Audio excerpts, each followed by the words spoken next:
Hello everybody and welcome back. My name is Winback, and on today's episode we're just going to be doing a bit of a replay analysis. This is one of my ranked games in the Diamond tier, and you might have yourself some fun. I know I just want to dissect things, so we'll see how that goes. Feel free to like, comment, and subscribe. Do all those YouTube things that you know you want to do, or don't do them, whatever. It's a free country wherever you live, I hope. Probably, maybe. Today's team comps are weird, so we'll start with that. We've got Orphea, Whitemane, Alarak, Nova, and Sonya versus Kael'thas, Brightwing, Dahaka, Li-Ming, and Diablo.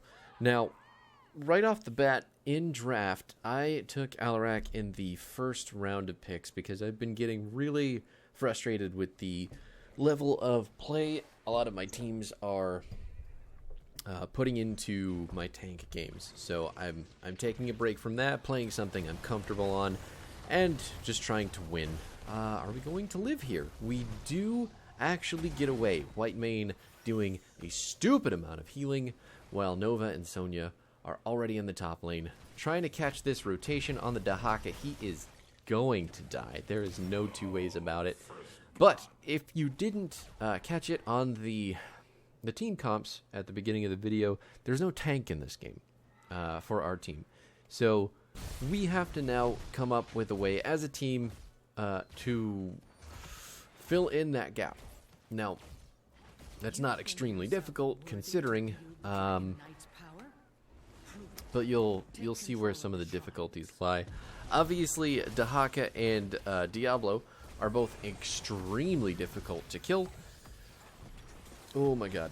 And to peel off of our team, considering no one on our team, with the exception of Orphea, has any real mobility. The biggest power spike for our entire team, really, is going to be once we hit level 10, and Whitemane gets her ult to give us all 40 armor, to heal the shit out of everyone, and then have her do all the damage. In the meantime, what we're having to do, though, is do this kind of 1-1-3 lane setup, or 1-1-2 lane setup, actually, while Nova babysits the top lane. So, basically, we're never going to get the bottom. We're probably never going to get the Merc camps in the bottom lane either, because no one on our team is really good at them except Sonya. And we just have to deal with the fact that we're dodging. We got to dodge a lot more damage than normal, because there isn't a tank to absorb it. So Diablo going in right there, obviously against our wall, is super aggressive from him. Had his team been paying attention to him, that probably could have been a kill, but he didn't have a whole lot of follow-up.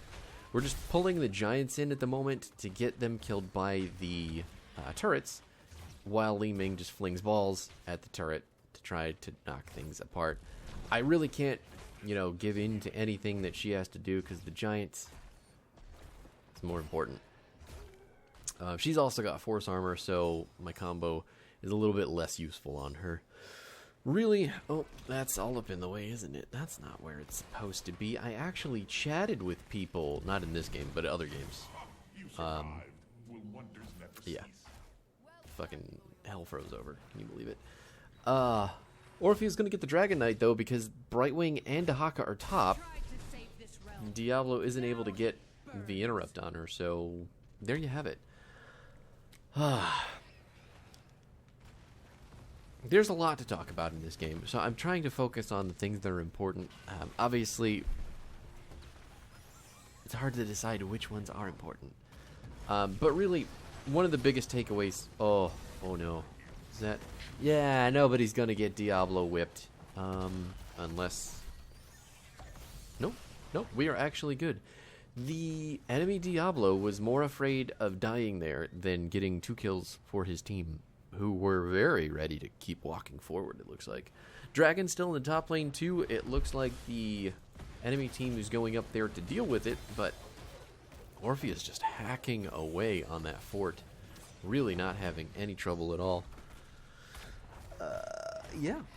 So with everybody up there on the top lane and the 3 of us here able to kind of rotate in, we can come up for a gank, try to get some kills.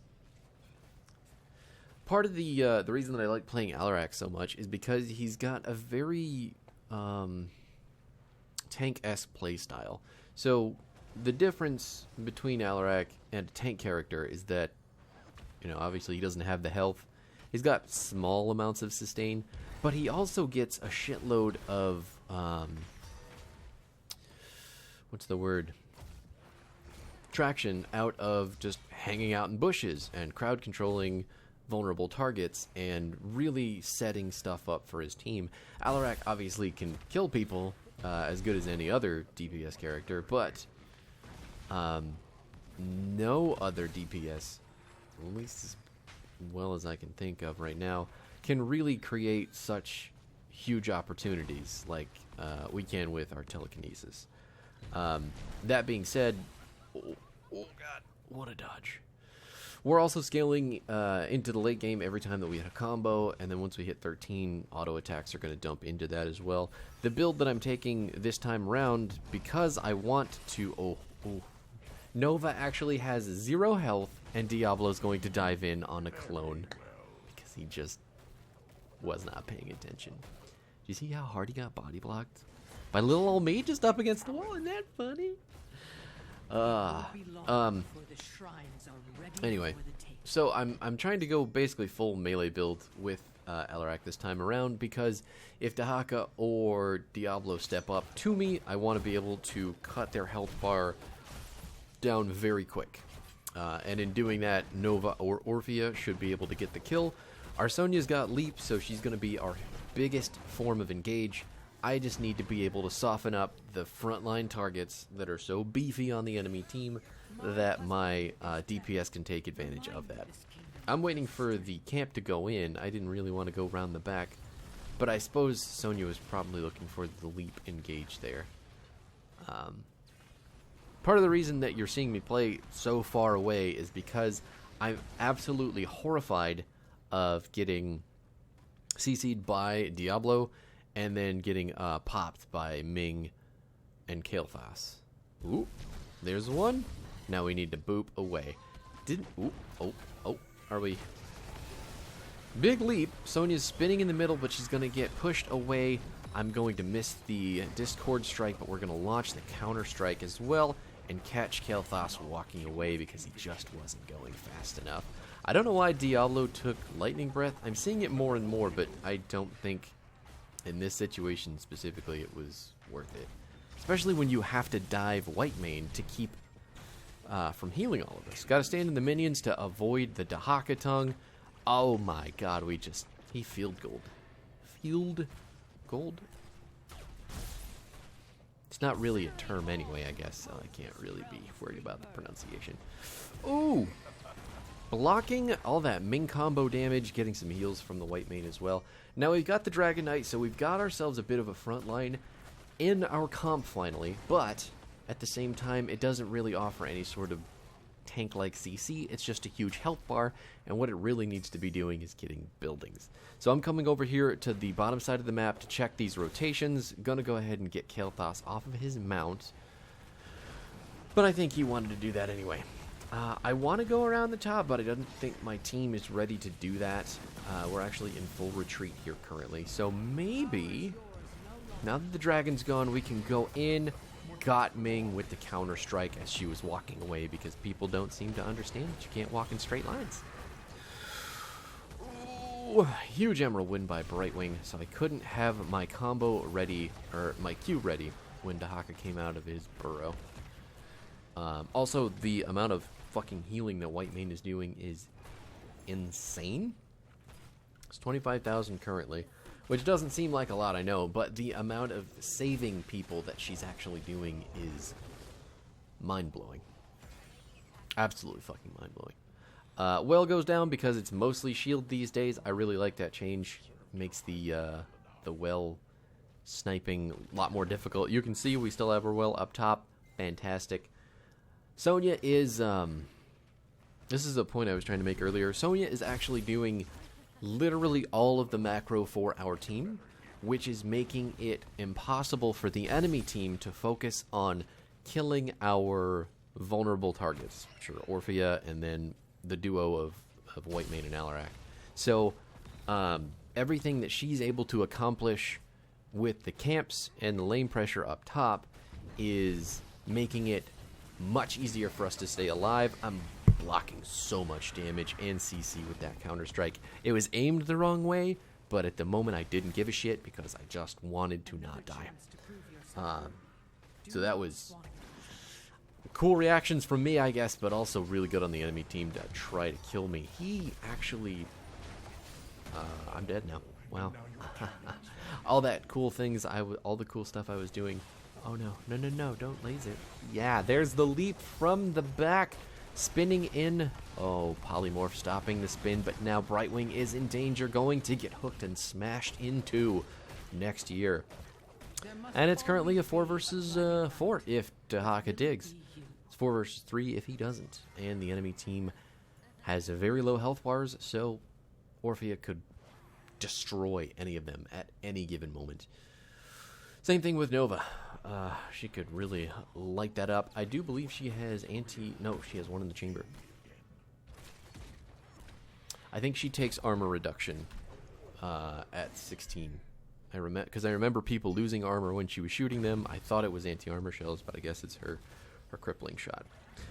This player is also a Nova player. While we were in draft, it was kind of, wow, he dodged by walking straight. I was positive he was going to try to walk up, but he didn't. He straight lined it right down the side of my counter-strike. He picked Nova, though, thinking that our Sonya was going to be picking tank. And then our Sonya was like, fuck that, I don't play tank.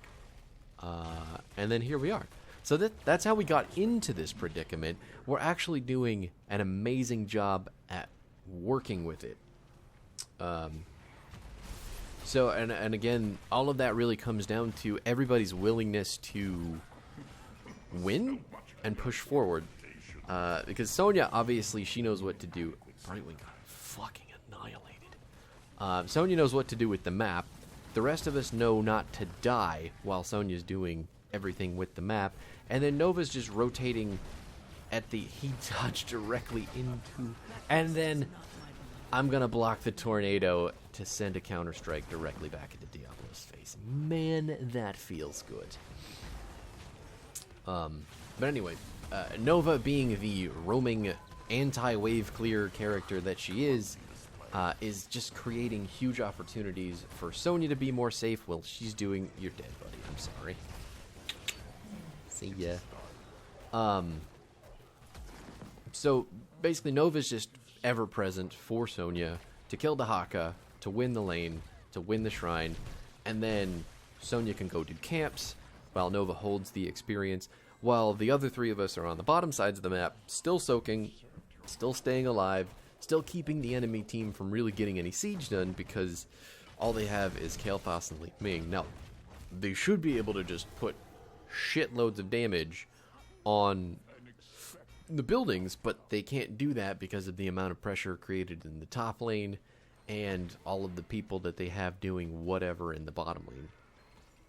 You may have noticed earlier on that even with Brightwing and Diablo and Ming, they can't get any kills because we don't step up to them, and unless Diablo goes at us under tower, she tried to do, he's just not going to get anywhere. There's the armor reduction. I didn't get hit while I had my counter-strike up. Otherwise, I'm pretty sure Diablo would be dead. We've got catapults and giants right now pitching stuff towards the enemy buildings. And a slow Diablo with a soul shield, which is a really smart play on his part. There's the 40 armor from White Mame. I can appreciate it. She's got all the healing going. I don't really want to be here while Sonya's doing camps. I want to let her do that. Let's go do our own camp. I guess Orphea wants to help because she doesn't think Sonya's going to get it done fast enough. But let's take a look at Sonya's build, actually. More paint, Shot of Fury, a life funnel, no escape, giant slammer. It's a weird build. 1.25%.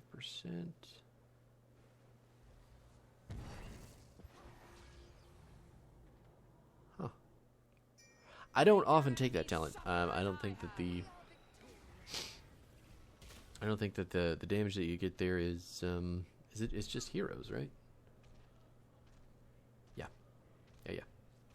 So it's purely a team fight talent, and all she's been doing this entire game is just fucking macro.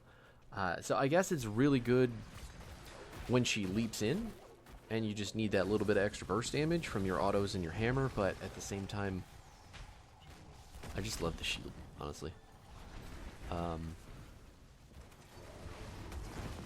Yeah, but then there's Brightwing, who's always there to polymorph her, right? So she can't stay in fights. We've got to kind of like go in and out. I'm going to get the keep, even if the dragon dies right after. I'm not super worried about that. Whitemane ready for that Diablo engage with her ult, completely turning it. Oh no. Well, Diablo wants to go in, but his team doesn't. So it's like, here we are. And my god, that Ming just, she had full health for a moment and then was dead. Holy shit. She did go glass cannon. Of course she did. Why would a Ming with an orb build ever pick anything but glass cannon? Can you... Oof. That's just a feels bad, man, for the enemy team. Truly. If she was Calamity, oh no. And we interrupted the Emerald Wind, and she's just going to get obliterated again. Now, I don't mean to come into this video to tell you, oh, I'm so good at this game. This is, you can see clearly. Even though this is kind of a stomp. No, not really a stomp either. Because we did have to try very hard to make sure that the enemy team didn't kill any of us, didn't get any good opportunities to gank with their globals, and didn't take any dragons, before we were ready to give them. So, really, oh, Diablo, poor boy. I don't need to be standing next to the living bomb. We're just spreading it around at the moment. The dragon is up. I think that is our cue to get out, because we don't have any siege damage either. Neither team with a really dedicated auto attacker. Seeing this gameplay, though, makes me want to play Nova. We're sitting on 160% sadism, though, so basically anybody who gets hit with our combo is going to lose probably about 60% of their health, especially if it's Kael'thas or Brightwing, and you've already seen what happens to Li Ming when she gets hit with a counter-strike. She goes down to 5% health from a full health bar. And then Nova just... Right. So we've got to get the camp out while the dragon's being channeled, because the camp disappears when the dragon gets going. The thing to know about Dragonshire is that the bottom lane can 100% be set up to death push the game with both the siege camps and the night camp. And then if you have a dragon, that's really awesome, but those three camps together can destroy the entire lane on their own. The point that I was going to make earlier is that typically when you're playing this map, you want your solo up top all by themselves, and you want a 4-man that rotates between middle and bottom. That is an area crater, and we're going to dive in to make sure that we get the Diablo kill, even though Sonya dies. Gotta make her sacrifice worth it. Oh no, the tunneling claws stops the triple tap. So the reason that this game felt so good, felt so much like sharing, or I felt so much like sharing it, is because we didn't play the standard setup, and Nova's going to take the MVP. So let that be a lesson to you. Everything works if you're willing to make it work. As long as you're not fucking running it down right off the bat, or flaming everyone in chat for whatever pick that they're going with, you have the opportunity to win. Now, I think there was a game maybe just a couple before this where I had a Probius. He was dead set on playing that Probius on Sky Temple, and that guy played the shit out of it. I also on Alarak that game, but I'm playing my comfort picks into other people's comfort picks, and I think it's really, really, really going well. So draft is important, honestly, but as long as you as a player are willing to compensate for weaknesses in your draft, you're going to be able to win. We only died 3 times. I was one of the deaths. That makes me super sad, because if I hadn't died, I'd probably be that MVP right now. Bummer. Super bummer. Yeah, anyway, sorry. Tangent, obviously. And again, it's not that I want to be showing off all these kind of stompy games, but this was such a weird, unorthodox, ranked game that I felt like I had to share it. There's just so much going right for our team, and it's just because everyone... Well, I wouldn't actually know, because I don't have the chat up during these games, but it just felt like everyone was willing to be patient, was willing to work with everything going on, and then, to be fair, I think the Sonya kind of took hold of the game and made sure that we got exactly what we needed. So, kudos to that guy. Anyway, thanks for hanging out. I know it was a little bit long-winded for the end of the video, but we'll be back tomorrow. I am probably going to share some more of my Storm League games for this week until I decide that there's something else that I want to play. Anyway, thanks for hanging out. I will catch you next time, and stick around for the end of the video if you're interested in the ending of the 2-sentence horror story from